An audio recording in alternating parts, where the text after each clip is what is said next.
पाठ 17 अंधेर नगरी। पात्र महंत नारायण दास, गोवर्धन दास, कुंजड़न, हलवाई, राजा, फरियादी, कल्लू बनिया, कारीगर, चूने वाला, भिश्ती, कसाई, गडेरिया, कोतवाल, सिपाही। स्थान शहर में बाहर सड़क। पहला दृश्य, महंत और दो चेले आपस में बातें कर रहे हैं। महंत, बच्चा नारायण दास, यह नगर तो दूर से बड़ा सुंदर दिखाई पड़ता है। देख, कुछ मिले तो भगवान को भोग लगे। नारायण दास, गुरुजी महाराज, नगर तो बहुत ही सुंदर है, पर भिक्षा भी सुंदर मिले तो बड़ा आनंद हो। महंत, बच्चा गोवर्धन दास, तू पश्चिम की ओर जा और नारायण दास पूर्व की ओर जाएगा। गोवर्धन दास जाता है। गोवर्धन दास कुंजड़न से, भाजी क्या भाव है? कुंजड़न, बाबा जी टके सेर। गोवर्धन दास, सब भाजी टके सेर? वाह वाह, बड़ा आनंद है, यहाँ सभी चीजें टके सेर। हलवाई के पास जाकर, क्यों भाई, हलवाई मिठाई क्या भाव है? हलवाई, टके सेर। गोवर्धन दास, वाह वाह, बड़ा आनंद है, सब टके सेर। क्यों बच्चा, इस नगर का क्या नाम है? हलवाई, अंधेर नगरी। गोवर्धन दास, और राजा का नाम क्या है? हलवाई, अनभूज राजा। गोवर्धन दास, वाह वाह, अंधेर नगरी चौपट राजा, टके सेर भाजी टके सेर खाजा। हलवाई, तो बाबा जी कुछ लेना हो तो ले लें। गोवर्धन दास, बच्चा, भिक्षा मांग कर 7 पैसे लाया हूँ, 3.5 सेर मिठाई दे दो। महन जी और नारायण दास एक ओर से आते हैं और दूसरी ओर से गोवर्धन दास आता है। महंत, बच्चा गोवर्धन दास, क्या भिक्षा लाया? गठरी तो भारी मालूम पड़ती है। गोवर्धन दास, गुरुजी महाराज, 7 पैसे भिक्षा में मिले थे, उसी से 3.5 सेर मिठाई मोल ली है। महंत, बच्चा, नारायण दास ने मुझसे कहा था कि यहाँ सब चीजें टके सेर मिलती है, तो मैंने इसकी बात का विश्वास नहीं किया। बच्चा, यह कौन सी नगरी है और इसका कौन सा राजा है जहाँ टके सेर भाजी और टके सेर खाजा मिलता है? गोवर्धन दास, अंधेर नगरी चौपट राजा। महंत, तो बच्चा, ऐसी नगरी में रहना उचित नहीं है जहाँ टके सेर भाजी और टके सेर खाजा बिकता है। मैं तो इस नगर में अब एक क्षण भी नहीं रहूंगा। गोवर्धन दास, गुरुजी, मैं तो इस नगर को छोड़कर नहीं जाऊंगा, और जगह दिन भर मांगो तो भी पेट नहीं भरता, मैं तो यहीं रहूंगा। महंत, देख, मेरी बात मान, नहीं तो पीछे पछताएगा। मैं तो जाता हूँ, पर इतना कह जाता हूँ कि कभी संकट पड़े तो याद करना। यह कहते हुए महंत चले जाते हैं। दूसरा दृश्य, राजा, मंत्री और नौकर यथास्थान बैठे हैं। पर्दे के पीछे दुहाई है का शब्द होता है। राजा, कौन चिल्लाता है, उसे बुलाओ तो। 2 नौकर एक फरियादी को लाते हैं। फरियादी, दुहाई महाराज, दुहाई। राजा, बोलो, क्या हुआ? फरियादी, महाराज, कल्लू बनिए की दीवार गिर पड़ी, सो मेरी बकरी उसके नीचे दब गई, न्याय हो। राजा, कल्लू बनिए को पकड़ लाओ। नौकर दौड़कर बाहर से बनिए को पकड़ लाते हैं।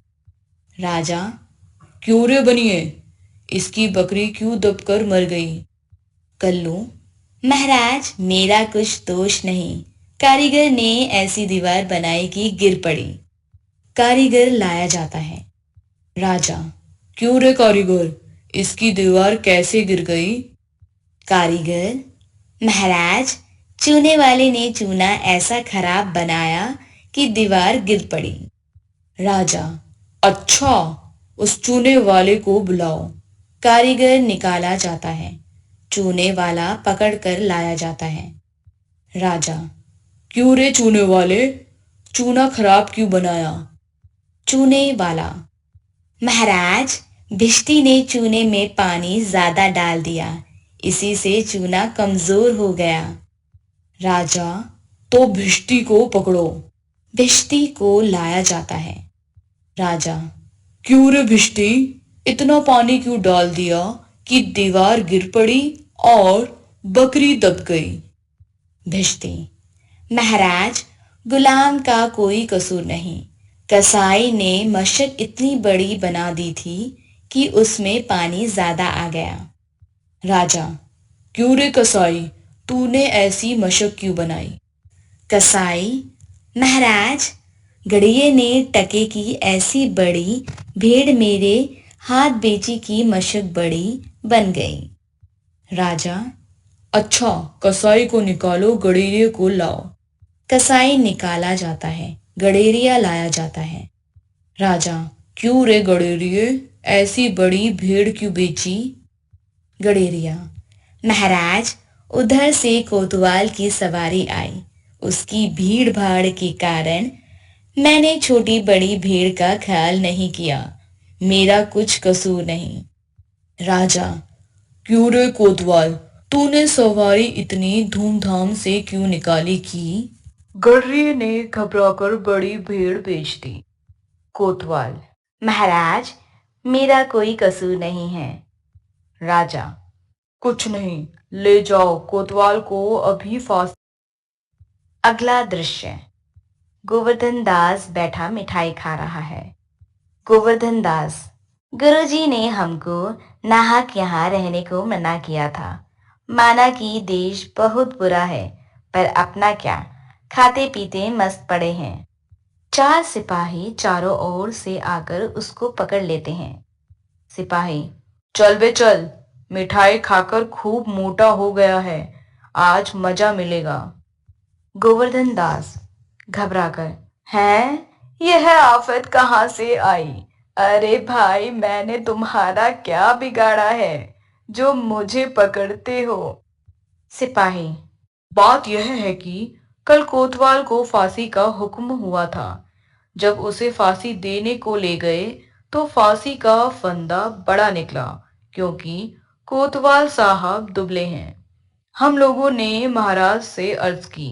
इस पर हुक्म हुआ कि किसी मोटे आदमी को फांसी दे दो, क्योंकि बकरी मरने के अपराध में किसी न किसी को सजा होनी जरूरी है, नहीं तो न्याय न होगा। गोवर्धन दास, दुहाई परमेश्वर की, अरे मैं नाहक मारा जाता हूँ। अरे यहाँ बड़ा ही अंधेर है। गुरुजी, तुम कहाँ हो? आओ, मेरे प्राण बचाओ। गोवर्धन दास चिल्लाता है। सिपाही उसे पकड़कर ले जाते हैं। गोवर्धन दास, हाय बाप रे, मुझ बेकसूर को फांसी देते हैं। सिपाही, अबे चुप रह, राजा का हुक्म भला कहाँ टल सकता है? गोवर्धन दास, मैंने गुरुजी का कहना न माना, उसी का यह फल है। गुरुजी कहाँ हो? गुरुजी, गुरुजी। महंत, अरे बच्चा गोवर्धन दास, तेरी यह क्या दशा है? गोवर्धन दास हाथ जोड़कर, गुरुजी, दीवार के नीचे बकरी दब गई, जिसके लिए मुझे फांसी दी जा रही है। गुरुजी बचाओ। महंत, कोई चिंता नहीं, बोह चढ़ाकर सिपाहियों से, सुनो, मुझे शिष्य को अंतिम उपदेश देने दो। सिपाही उसे थोड़ी देर के लिए छोड़ देते हैं। गुरुजी चेले के कान में समझाते हैं। गोवर्धन दास, तब तो गुरुजी हम अभी फांसी चढ़ेंगे। महंत, नहीं बच्चा, हम बूढ़े हैं, हमको चढ़ने दे। इस प्रकार दोनों हुज्जत करते हैं। सिपाही लोग परस्पर चकित हैं। राजा, मंत्री और कोतवाल आते हैं। राजा, यह क्या गोलमाल है? सिपाही, महाराज, चेला कहता है मैं फांसी चढ़ूंगा, गुरु कहता है मैं चढ़ूंगा, कुछ मालूम नहीं पड़ता कि क्या बात है। राजा गुरु से, बाबा जी बोलो, आप फांसी क्यों चढ़ते हैं? महंत, राजा, इस समय ऐसी शुभ घड़ी में जो मरेगा सीधा स्वर्ग जाएगा। मंत्री, तब तो हम फांसी चढ़ेंगे। गोवर्धन दास, नहीं, हमें हुक्म है। कोतवाल, हम लटकेंगे, हमारे सबब से तो दीवार गिरी। राजा, चुप रहो सब लोग, राजा के जीते जी और कौन स्वर्ग जा सकता है? हमको फांसी चढ़ाओ, जल्दी जल्दी करो। राजा को लोग फांसी पर लटका देते हैं। पर्दा गिरता है। पढ़ें और समझें। भिक्षा, भीख, टका, पुराने समय के 2 पैसे। चौपट, बेकार, संकट, परेशानी, भिश्ती, जो चमड़े की थैली में पानी लाता है। कसूर, दोष, आफत, परेशानी, मशक, भेड़ की खाल से बना थैला जिसमें पानी भरते हैं। शुभ घड़ी, अच्छा समय। कुंजड़िन, सब्जी बेचने वाला। क्षण, पल, सबब, कारण, नाहक, बेकार में। हुकुम, आदेश। एक, निम्नलिखित विशेषणों में से